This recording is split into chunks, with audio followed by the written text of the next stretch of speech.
ಹೇಳ್ತಾರೆ.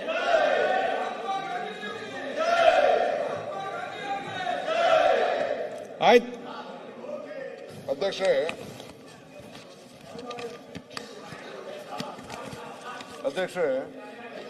ನಮ್ಮ ಇವರು RDPR ಮಿನಿಸ್ಟ್ರು ಸಂಪೂರ್ಣವಾಗಿ ಇದ್ರ ಬಗ್ಗೆ ಎಕ್ಸ್ಪ್ಲೈನ್ ಮಾಡಿದ್ದಾರೆ. ಇಲ್ಲಿ ವಿಚಾರ ಇಷ್ಟೇ, ನಮ್ಮ ಏನು ಗ್ಯಾರಂಟಿ, ಇಡೀ ದೇಶಕ್ಕೆ ಒಂದು ಉದ್ಯೋಗ ಗ್ಯಾರಂಟಿಯನ್ನು ಎಲ್ಲರೂ ಕೂಡ ಒಪ್ಕೊಂಡಿದ್ರು. ಅವ್ರಿಗೆ ಬೇಕಾದಷ್ಟು ಅವ್ರು ಏನು ಈಗ ಹೊಸ ಕಾನೂನು ತಂದಿದ್ದಾರೆ ಅದನ್ನೆಲ್ಲ ಚರ್ಚೆ ಮಾಡಲಿಕ್ಕೆ ಅವ್ರಿಗೆ ಅವಕಾಶ ಇತ್ತು. ನಮ್ದೇನು ಇದರಲ್ಲಿ ವಾದ ಅಂದ್ರೆ, ನಾನು ಬಿಜೆಪಿ ಅವರಿಗೆ ಕೇಳಲಿಕ್ಕೆ ಈಗ ಇಲ್ಲಾಗಕ್ಕೆ ಹೇಳಕ್ಕೆ ಅವ್ರಿಗೆ ಧೈರ್ಯ ಇಲ್ಲ. ಹೊರಗಡೆ ಯಾರು ಅವ್ರು ಹೇಳಿ, ಪ್ರತಿಯೊಬ್ಬ ವ್ಯಕ್ತಿ ತನ್ನ ಸ್ವಾಭಿಮಾನವನ್ನು ಉಳಿಸ್ಕೊಂಡು ಉದ್ಯೋಗ ಕೇಳೋಷ್ಟು ಒಂದು ಅವಕಾಶ ಇತ್ತು. ಕೊನೆಗೆ ಬೇರೆಯವ್ರ ಮನೆ ಇಲ್ಲಿ ಇವತ್ತೇನು ಹೇಳಿದ್ದಾರೆ ಅಂದ್ರೆ, ನೀವು ಕಾಂಟ್ರಾಕ್ಟ್ ಹತ್ರ ಹೋಗಿ ಕೆಲಸ ಮಾಡಿ ಅಂತ ಹೇಳಿದ್ದಾರೆ. ಆದ್ರೆ ಹಿಂದೆ ಸೋನಿಯಾ ಗಾಂಧಿ ಅವರ ನಿರ್ದೇಶನದ ಮೇರೆಗೆ CP ಜೋಶಿ ಇದ್ದಾಗ ನಮ್ಮ ಮನಮೋಹನ್ ಸಿಂಗ್ ಗವರ್ಮೆಂಟ್ ಅಲ್ಲಿ, ನೀವು ಬೇರೆ ಕಡೆ ಹೋದ್ರೆ ನಿಮ್ಗೆ ಸ್ವಾಭಿಮಾನಕ್ಕೆ ಧಕ್ಕೆ ಆದ್ರೆ ನಿಮ್ಮ ಜಮೀನೇ ನೀವು ಮಟ್ಟ ಮಾಡ್ಕೊಳ್ಳಿ, ನೀವೇ ನಿಮ್ಮ ಇದನ್ನ ಕೃಷಿ ಹೊಂಡ ಮಾಡ್ಕೊಳ್ಳಿ, ನೀವೇ ಆಶ್ರಯ ಮನೆ ಕಟ್ಕೊಳ್ಳಿ, ನೀವೇ ಟಾಯ್ಲೆಟ್ ಮಾಡ್ಕೊಳ್ಳಿ ಅಂತೇಳಿ ತನ್ನ ಸ್ವಂತ ಜಮೀನಲ್ಲೇ ವ್ಯವಸಾಯ ಮಾಡ್ಕೊಂಡಾಗ, ಅವರ ಮನೆ ಕುಟುಂಬದವರು ಮಾಡ್ಕೊಂಡಾಗ ಅವ್ರಿಗೆ ಕೂಲಿ ಕೊಡುವಂತ ಒಂದು ದೊಡ್ಡ ಸುವರ್ಣ ಅವಕಾಶ ಇತ್ತು. ನಾನು ನನ್ನ ಕ್ಷೇತ್ರದಲ್ಲಿ ತಮ್ಗೆ ಹೇಳ್ಬೇಕು ಅಂತಂದ್ರೆ, ಒಂದೇ ಒಂದು ನನ್ನ ಕ್ಷೇತ್ರದಲ್ಲಿ ನಮ್ಮ ಇವ್ರು ಹೇಳ್ತಾ ಇದ್ರು, ಸುಮಾರು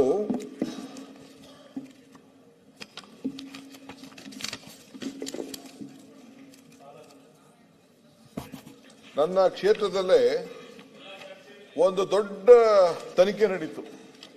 ಈ ರಾಜ್ಯದಲ್ಲಿ ಅತಿ ಹೆಚ್ಚು ಉದ್ಯೋಗ ಮಾಡಂತ ಸಿದ್ದರಾಮಯ್ಯನವರ ಹಿಂದಿನ ಕಾಲದ ಸರ್ಕಾರದಲ್ಲಿ ಇದ್ದಂತ ಸಂದರ್ಭದಲ್ಲಿ ನಾವು ಖರ್ಚು ಮಾಡಿದ್ವು. ಸುಮಾರು 1000 ಚಿಲ್ಲರೆ ಕೋಟಿ ರೂಪಾಯಿ ನಮ್ಮಲ್ಲಿ ಖರ್ಚಾಗಿದ್ದಂತ ಪಟ್ಟಿ ಇದೆ. ದೊಡ್ಡ ತನಿಖೆ ಆಯ್ತು. ಬರೀ ಕೃಷಿ ಹೊಂಡಗಳೇ ಸುಮಾರು ಒಂದು 40,000 ನಾವು ಮಾಡಿದ್ವಿ. ಸುಮಾರು 54,000 ದನಕ ಕಟ್ಟಿಗೆಗಳು ಕೊಟ್ಟಿದ್ದೀವಿ. 106 ಚೆಕ್ ಡ್ಯಾಮ್ಗಳು ಮಾಡಿದ್ದೀವಿ. ಇವೆಲ್ಲ ಏನೋ ದೊಡ್ಡ ತನಿಖೆ ಮಾಡಿಬಿಟ್ಟಿದ, ಏನೋ ಹಗರಣಗಳು ಮಾಡಿದ್ದಾರೆ ಅಂತೇಳಿ ಒಂದು 5-6 ಸತಿ ದೊಡ್ಡ ತನಿಖೆ ಕೂಡ ಬಂದು ಮಾಡಿ ನಮ್ಮ ಮೇಲೆ ಒಂದು ಮಾಡಿಸಿದ್ರು. ಕೊನೆಗೆ ಅದನ್ನೇ ಅವ್ರು ಹೇಳಿದ್ರು. ಇದಾದ್ಮೇಲೆ ನಾನು ಒಂದು ಪಟ್ಟಿ ಹೇಳಿದ್ರೆ ಸುಮಾರು ಒಂದು 25-26 ನಿಮಿಷ ಆಗ್ತದೆ. ಅಷ್ಟು ನಾವು ಈ ಯೋಜನೆಯಲ್ಲಿ ಏನೇನು ಆಸ್ತಿಗಳನ್ನ ನಾವು ಮಾಡಿದೀವಿ ಅಂತೇಳಿ.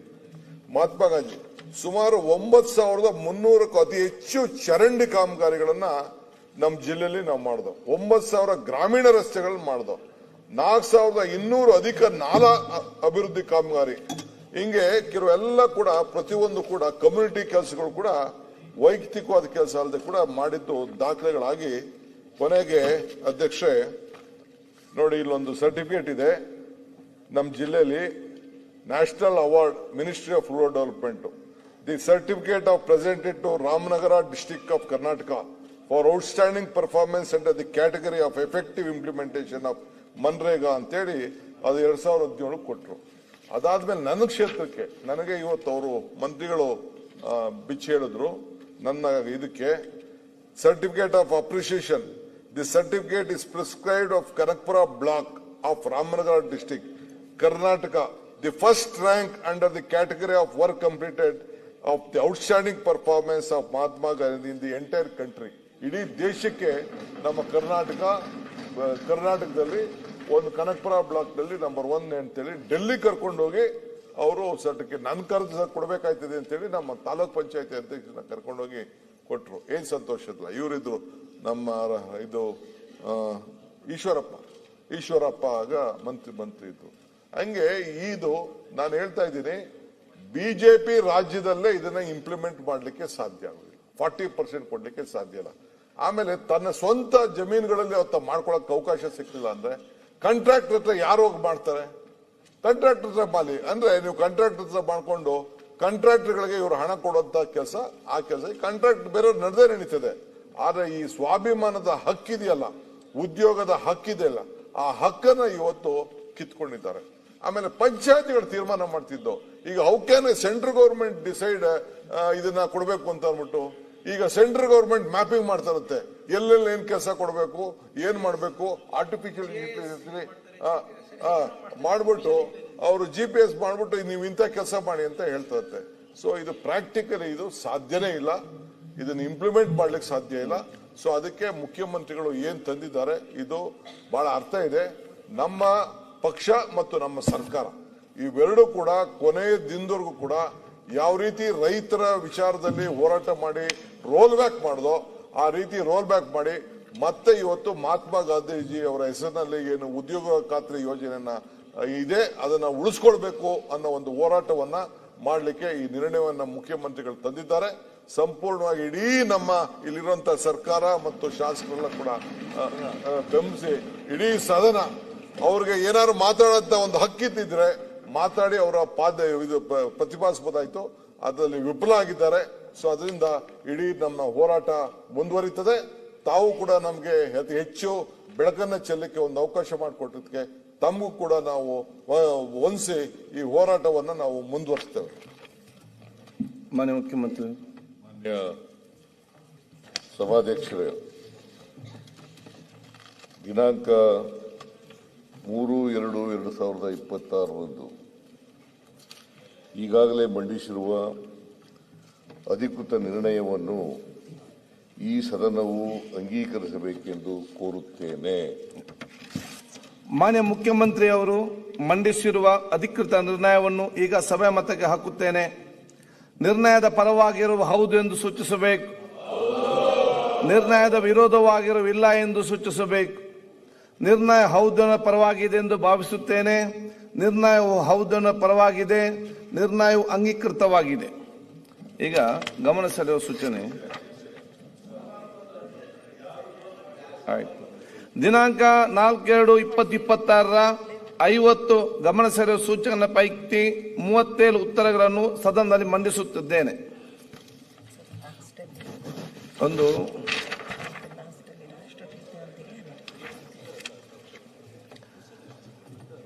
16ನೇ ವಿಧಾನಸಭೆಯ 9ನೇ ಅಧಿವೇಶನದ ಕಾರ್ಯಕಲಾಪಗಳ ಸಂಕ್ಷಿಪ್ತ ವರದಿ.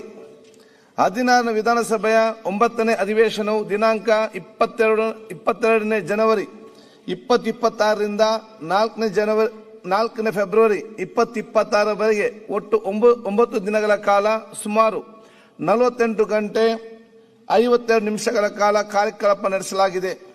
ದಿನಾಂಕ 22/1/2026 ಮಾನ್ಯ ರಾಜ್ಯಪಾಲರು ವಿಧಾನಮಂಡಲದ ಉಭಯ ಸದನಗಳ ಸದಸ್ಯರನ್ನು ನಿರ್ದೇಶಿಸಿ ಭಾಷಣ ಮಾಡಿರುತ್ತಾರೆ. ಮಾನ್ಯ ರಾಜ್ಯಪಾಲರ ಭಾಷಣದ ವಂದನಾ ನಿರ್ಣಯದ ಮೇಲೆ ನಡೆದ ಚರ್ಚೆಯಲ್ಲಿ 27 ಮಾನ್ಯ ಸದಸ್ಯರು ಭಾಗವಹಿಸಿ ಒಟ್ಟು 15 ಗಂಟೆ 17 ನಿಮಿಷಗಳ ಕಾಲ ಚರ್ಚೆ ನಡೆಸಿದ್ದು, ವಂದನಾ ನಿರ್ಣಯದ ಪ್ರಸ್ತಾವವನ್ನು ದಿನಾಂಕ 2/2/2026 ಮತಕ್ಕೆ ಹಾಕಿ ಅಂಗೀಕರಿಸಲಾಗಿದೆ. ಇತ್ತೀಚೆಗೆ ನಿಧನ ಹೊಂದಿದ ಗಣ್ಯರಿಗೆ ಸಂತಾಪ ಸೂಚನೆ ನಿರ್ಣಯವನ್ನು ಮಂಡಿಸಿ ಅಂಗೀಕರಿಸಲಾಗಿದೆ. ಮಾನ್ಯ ರಾಜ್ಯಪಾಲರಿಂದ ಒಪ್ಪಿಗೆ ಪಡೆದ ವಿಧೇಯಕಗಳ ಬಗ್ಗೆ ಕಾರ್ಯದರ್ಶಿಯವರು ವರದಿಯನ್ನು ಮಂಡಿಸಲಾಗಿದೆ. ಭಾರತದ ಲೆಕ್ಕ ನಿಯಂತ್ರಕರು ಮತ್ತು ಮಹಾಲೆಕ್ಕ ಪರಿಶೋಧಕರು ನೀಡಿರುವ ಕೆಳಕಂಡ 2 ವರದಿಗಳನ್ನು ಸದನದಲ್ಲಿ ಮಂಡಿಸಲಾಗಿದೆ. 1.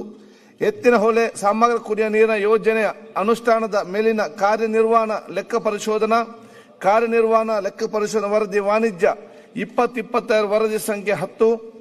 ಸ್ಮಾರ್ಟ್ ಸಿಟಿ ಮಿಷನ್ ಅನುಷ್ಠಾನದ ವರದಿ ಕಾರ್ಯನಿರ್ವಹಣಾ ಲೆಕ್ಕ ಪರಿಶೋಧನೆ ವರದಿ ಸಿವಿಲ್ 2025 ವರದಿ ಸಂಖ್ಯೆ 11.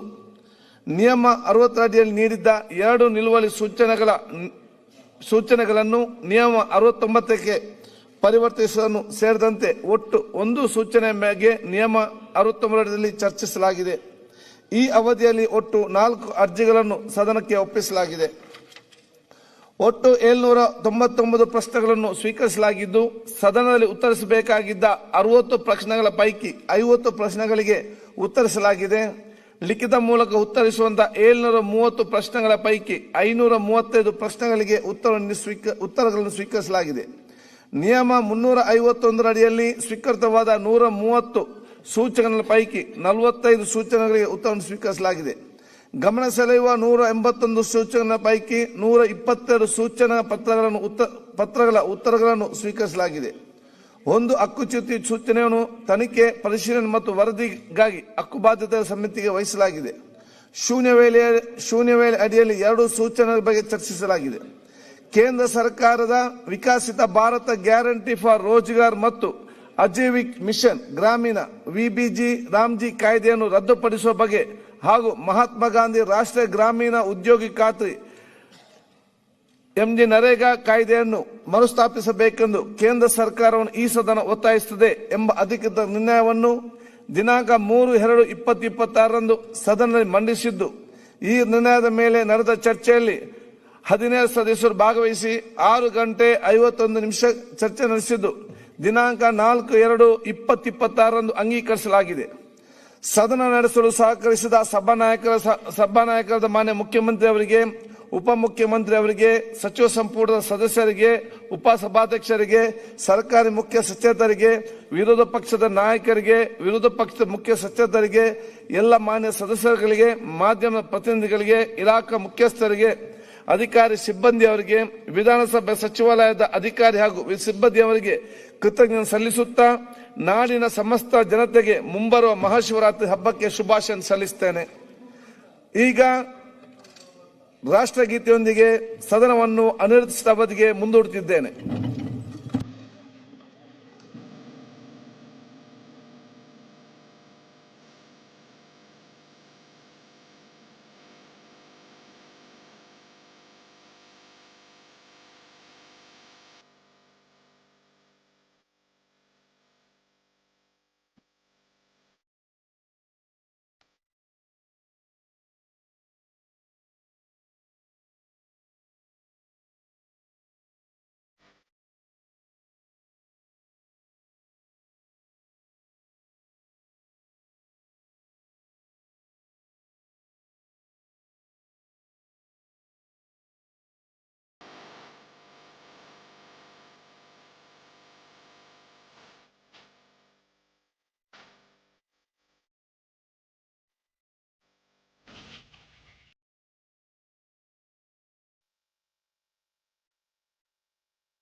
ಹೆಚ್ಚಿನ ವಿಡಿಯೋಗಳಿಗೆ ಪ್ರತಿಧ್ವನಿ ಯೂಟ್ಯೂಬ್ ಚಾನೆಲ್ ಸಬ್ಸ್ಕ್ರೈಬ್ ಮಾಡಿ, ಬೆಲ್ ಐಕಾನ್ ಕ್ಲಿಕ್ ಮಾಡಿ.